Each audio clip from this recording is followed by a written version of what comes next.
শিকারাতে সফর করা আমাদের শেষ। এবার চলে এসেছে ফুচকা খেতে। আগের ভিডিওতে তোমরা দেখেছো শিকারা সফর করলাম আমরা, তো এখন চলে এসেছে ফুচকা খেতে। এখানে ফুচকাতে কিন্তু আলু মাখা দেয় না, এখানে দেয় পুদিনা পাতার চাটনি দিয়ে ফুচকা। তো মনে হয় খুব টেস্ট হয়, আমি সঠিক জানি না কারণ আমি খাইনি। আমার শরীরটা একটু খারাপ ছিল তাই জন্য আমি আর খাইনি। এখানে ছেলে মেয়ে খাচ্ছে, তো সেটাই তোমাদের সঙ্গে শেয়ার করছি। দেখো ওরা কিন্তু হাতও লাগায় না, ওরা হাতা চামচ এইগুলোতে করে টক জলটা তুলে দেয়। তারপরে দেখো আমরা রাস্তা দিয়ে হাঁটতে হাঁটতে যাচ্ছি হোটেলের দিকে।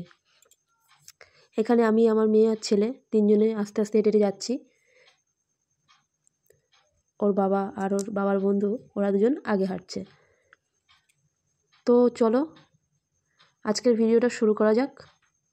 Hello everyone, welcome back to my channel Sonali my Sansar চ্যানেলে। আমি সোনালি চলে এসেছি আজকে আবার একটা নতুন ভিডিও নিয়ে। আমার আরও একটা নতুন ভিডিওতে তোমাদের অনেক অনেক স্বাগতম জানাই। আশা করছি বন্ধুরা তোমরা সকলেই খুব ভালো আছো, আমি এবং আমার পরিবারের সকলেই খুব ভালো আছি। তো দেখো শিকারা চড়ার পরে ফুচকা খেলাম, তোমাদের সঙ্গে শেয়ার করলাম। তারপরে দেখো আমরা যে শ্রীনগরে যে হোটেলটায় ছিলাম তার সামনের ভিউটা তোমাদের সঙ্গে শেয়ার করছি।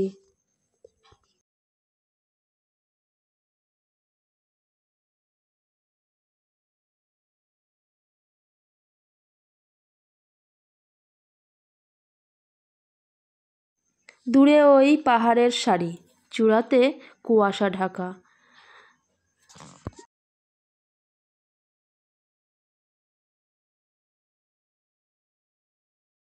বসন্তের ছোঁয়া লেগেছে গাছগাছালিতেও, তাই পাতা নেই একটাতেও। এই পাহাড়ের নিচে শ্রীনগর, যা পুরোটা ছোট বড় লেক দিয়ে বেষ্টিত। এই রকম ছোট্ট লেকের পাড়ে হীরা প্যালেস। হীরা প্যালেস হোটেল, ছোট্ট একটা কাঠের পোল পার হয়ে যেতে হয় এই হোটেলে। তো তোমাদের হোটেলটা শেয়ার করে দিলাম।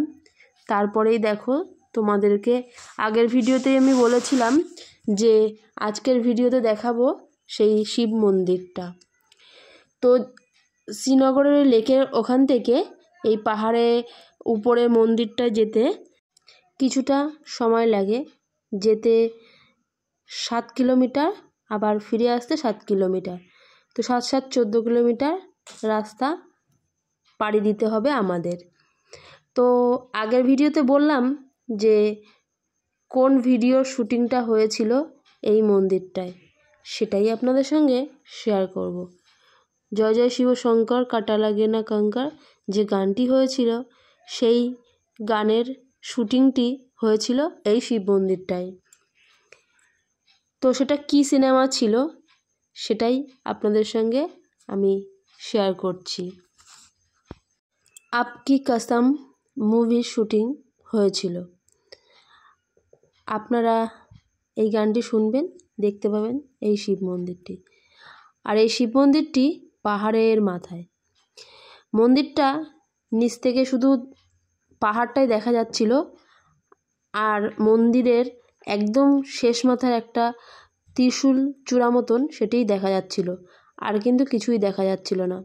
তো আমরা গাড়ি থেকে নেমে আবার অটো করেছিলাম। এই গাড়ি থেকে নেমেছি আমরা, এখান থেকে আবার অটো করেছিলাম। মাথাপিছু 50 টাকা করে আমাদের নিয়েছিল, 50 টাকা করে মাথাপিছু নিয়েছিল। তো একদম মন্দিরের নিচে আমাদেরকে নামিয়ে দিয়ে গেছিলো। এখান থেকে এবার উঠতে হবে আমাদের সিঁড়ি বেয়ে সেই মন্দিরের মাথায়। এখন এতগুলো সিঁড়ি কী করে উঠবে? এখানে কিন্তু অনেক বিএসএফ ছিল, আমাদের পুরোটা চেকিং করে তারপরে এইখান থেকে ঢুকতে দিয়েছে। আর দেখো নিচ থেকে উপর পর্যন্ত 300টা সিঁড়ি। এই 300টা সিঁড়ি ভেঙে আমাদের উপরে যেতে হবে। সবার ফার্স্ট গেছিল আমার মেয়ে, আমরা সবার লাস্টে গেছিলাম। তো দেখো 300টা সিঁড়ি, ভাবা যায়? আমি তো একটুখানি উঠছি, আবার একটু রেস্ট নিচ্ছি, আবার একটু উঠছি, এই করতে করতেই আমি উঠেছি। তো আমার ছেলেও দেখো উঠে যাচ্ছে, শুধু আমি একটু লেটে লেটে উঠেছি, কারণ আমার একটু নিঃশ্বাস নিতে কষ্ট হচ্ছিল, তো সেই জন্য আমি একটু লেটে লেটে উঠছিলাম। আমার মেয়ে আর ছেলে সবার ফার্স্টে উঠে গেল। তো দেখো সিঁড়িটা কতটা খাড়ায়, তারপরে দেখো সিঁড়ি দিয়ে উঠে উপর থেকে তোমাদের দেখাচ্ছি শ্রীনগর পুরোটাই লেক দিয়ে সাজানো, সব লেকের মাঝখানে মাঝখানে ঘর।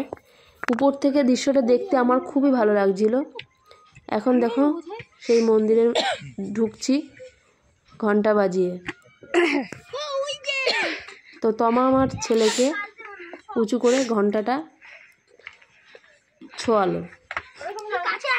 তারপরে দেখো আবারও সিঁড়ি, 300টা সিঁড়ি অতিক্রম করে আসার পরে এইখানে আবারও সিঁড়ি দিয়ে মন্দিরের মাঝখানটায় উঠলাম। তারপরে আবারও 7-8টা মতো সিঁড়ি। তো আমি হিসেব করে দেখলাম, মানে 300টা সিঁড়ি অতিক্রম করে ওঠার পরেও আবারও 30টা মতন সিঁড়ি আমাদের আবার উঠতে হলো। তারপরে গিয়ে সেই শিব ঠাকুরের দর্শন আমরা পেয়েছিলাম। কিন্তু দুঃখের বিষয়, দেখো সেই সরু রাস্তাটাও তোমাদের সঙ্গে শেয়ার করছি, আমার মেয়ে ভিডিওটা করেছে, তো উপর থেকে দেখো সেই সরু রাস্তাটাও শেয়ার করলাম, যেই সিঁড়ি দিয়ে আমরা উঠলাম। ওখানে মন্দিরের ক্যামেরা করা বারণ ছিল, তাই মন্দিরের ঠাকুরটাও তোমাদের সঙ্গে শেয়ার করতে পারিনি আমি। মন্দিরের উপর থেকে নিচের দৃশ্য এত সুন্দর লাগছিল, তোমাদেরকে কি বলবো, তোমরা যদি দেখতে তাহলেই বুঝতে। সব কিছু তো ক্যামেরার মাধ্যমে আনা সম্ভব হয়নি, তবু যেটুকু পেরেছি তোমাদের সঙ্গে শেয়ার করেছি। খুব সুন্দর লাগছিল দৃশ্যটা। তো যাই হোক, তোমাদের এই পাহাড়ের মাথার এই শিব মন্দিরের দৃশ্য চারি সাইডে কেমন লাগলো তোমরা অবশ্যই কিন্তু জানিও।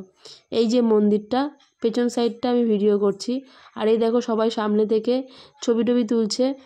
আর ওখানে সামনে থেকে ক্যামেরা করা অ্যালাউ নেই, বারবার বারণ করছে, তো সেই জন্য আর ক্যামেরা করা হয়নি।